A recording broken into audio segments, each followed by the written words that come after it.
नमस्कार, स्वागत है आपका INA न्यूज के हिंदी बुलेटिन में और मैं हूं आपके साथ सुष्मिता तिवारी।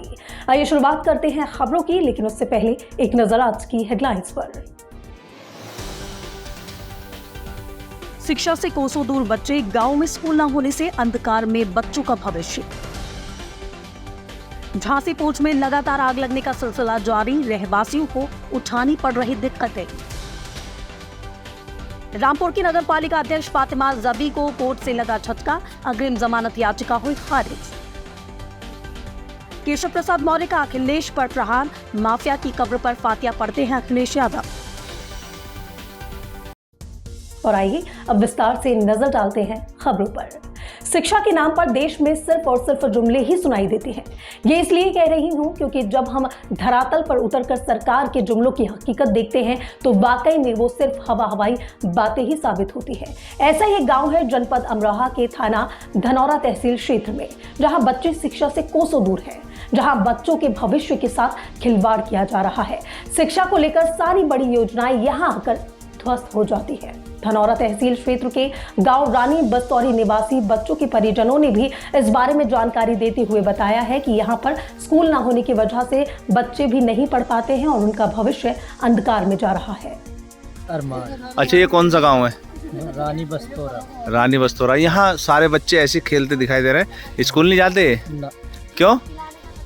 यहाँ कोई स्कूल है नहीं आसपास? स्कूल किसी ने बनवाया नहीं। किसी ने नहीं बनवाया? अच्छा, ऐसे कितने बच्चे हैं जो स्कूल नहीं जाते? यहाँ पानी की लाइन बिछड़ी थी, पानी की लाइन बिछड़ी थी। 50 बच्चे हाँ। जो शिक्षा से दूर हैं बिल्कुल। हाँ। कभी स्कूल गए नहीं? अच्छा, ये भी कोई सा नहीं जाता इनमें से? कोई नहीं जाता।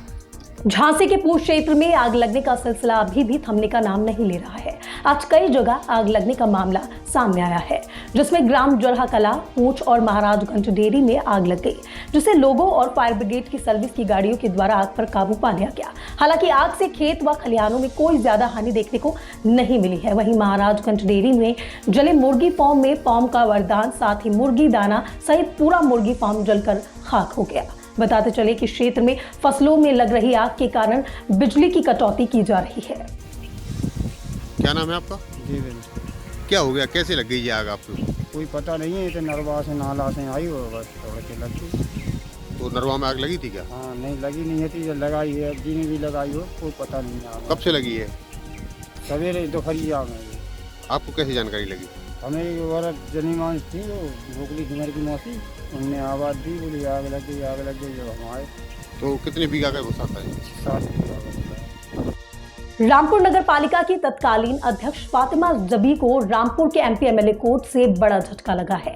आजम खान की जौहर यूनिवर्सिटी से बरामद हुई नगर पालिका की सफाई मशीन मामले में अग्रिम जमानत याचिका को कोर्ट ने आज खारिज कर दिया है। मशीन चोरी मामले में सीतापुर जेल में बंद आजम खान और हरदोई जेल में बंद उनके बेटे अब्दुल्ला आजम भी आरोपी हैं। 23 अप्रैल कोर्ट ने इस मामले की सुनवाई में फातिमा जबी के अधिवक्ता इरफान अहमद खान ने कोर्ट में अग्रिम जमानत याचिका दायर की थी, जिसके बाद कोर्ट ने 29 अप्रैल तक अंतरिम जमानत याचिका मंजूर कर ली थी। भारतीय जनता पार्टी के लोकसभा प्रत्याशी डॉक्टर अनुराग शर्मा के नामांकन सभा को संबोधित करते हुए झांसी आए उत्तर प्रदेश के उप मुख्यमंत्री केशव प्रसाद मौर्य ने इंडिया गठबंधन की सपा, कांग्रेस सहित बसपा को आड़े हाथों लिया। उन्होंने सपा, कांग्रेस, बसपा पर जमकर हमला बोलते हुए कहा है कि पिछले चुनाव में हाथी हवा में उड़ गया, साइकिल पंचर हो गई और हाथ खराब हो गया। वहीं उन्होंने माफिया मुख्तार अंसारी की मौत पर फातिया पढ़ने को लेकर कहा है कि अखिलेश का माफियाओं से गहरा नाता है और क्या कुछ कहा, आइए नजर डालिए उनके इस बयान पर।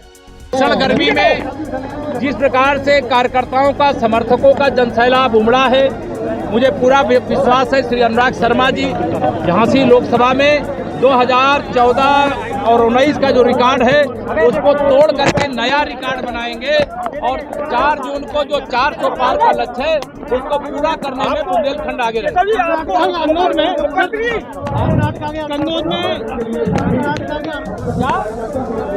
कर्नाटक में कांग्रेस पार्टी OBC का आरक्षण छीन करके मुसलमानों को देना चाहती है।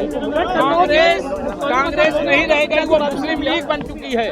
वो ओबीसी के आरक्षण पर डाका डालना चाहती है और ये डाका नहीं डाले। राहुल और प्रियंका डिसाइड नहीं कर पा रहे वो कहां से लड़े। यूपी से चुनाव लड़ रहे हैं। समस्या है, हमारी समस्या नहीं है। 80 की 80 सीटें। बाराबंकी लोकसभा संसदीय क्षेत्र से भाजपा प्रत्याशी राजरानी रावत सोमवार को धूमधाम से जुलूस निकालकर कलेक्ट्रेट पहुंची और नामांकन दाखिल किया। इसके पहले जल शक्ति मंत्री स्वतंत्र देव सिंह की मौजूदगी में GIC ऑडिटोरियम में चुनाव नामांकन सभा का आयोजन किया गया। इसके बाद ढोल नगाड़ों के साथ नामांकन जुलूस निकाला गया। भाजपा प्रत्याशी राजरानी रावत के साथ साथ जल शक्ति मंत्री स्वतंत्र देव सिंह, राज्य मंत्री सतीश चंद्र शर्मा, MLC अवनीश सिंह पटेल के अलावा सभी विधायक मौजूद रहे। भारत के यशस्वी प्रधानमंत्री जी का आशीर्वाद मुझे प्राप्त हुआ है। उनके नेतृत्व में, यशस्वी मुख्यमंत्री जी के नेतृत्व में और पूरे जनपद में, उत्तर प्रदेश और जनपद के सभी हमारे नेतृत्वकर्ता और देवतुल्य कार्यकर्ताओं के साथ में बाराबंकी की ये बेटी और ये बहन और बहू, ये बाराबंकी को जनता को विश्वास दिलाती है कि उनके अथक प्रयासों से ये खरी उतरेगी और जो भी हमारे माननीय भारतीय जनता पार्टी के जो हमारा घोषणा पत्र है उसको अच्छा सा लागू करने में हमें जनता भारी बहुमत से यहाँ से जिताकर माननीय प्रधानमंत्री जी के हाथों को मजबूत करेगी। इसी के साथ बस अपनी बात को समाप्त करती हूँ। VIP प्रमुख मुकेश साहनी के बिगड़े बोल, प्रधानमंत्री पर आरक्षण को लेकर बोला हमला।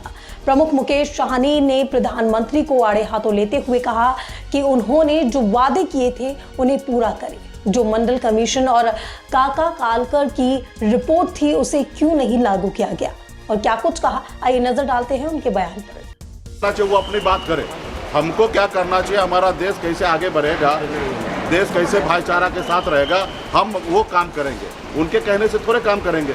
हम उनको जो कह रहे हैं कि 5-20 करोड़ युवा को नौकरी देने के लिए, वो दे तो नहीं रहे। तो हमको हमारी सरकार बनने के बाद हमको क्या करना चाहिए और देश को जोड़ के रखने के लिए जो उचित होगा वो सब काम हम करेंगे। लेकिन कर्नाटक में ओबीसी का आरक्षण छीन करके कांग्रेस ने कर्नाटक में ओबीसी का आरक्षण छीन कर मुसलमानों को दे दिया। प्रधानमंत्री ने कहा कि आप लोग भी वही कर रहे हैं। वो गलत बयान दे रहे हैं, वो ऐसा कुछ नहीं है।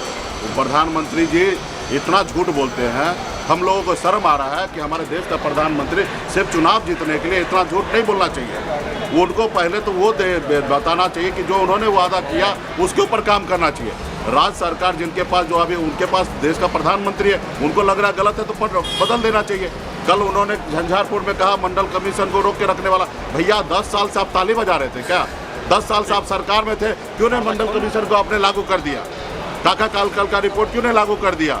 आप 10 साल से क्या हिजरा बन के ताली बजा रहे थे क्या? तो ये सारे चीज़ें झूठ बोल रहे हैं, ये लोग गलत तरीके से बयानबाजी कर रहे हैं और बेवजह से जो उनको कहना चाहिए वो नहीं कर रहे हैं। धन्यवाद। आज की बुलेटिन की खबरों में मेरे साथ बस इतना ही। ऐसी और ताज़ा तरीन खबरों और अपडेट से जुड़े रहने के लिए बने रहे मेरे साथ और देखते रहें NN न्यूज़ हिंदी।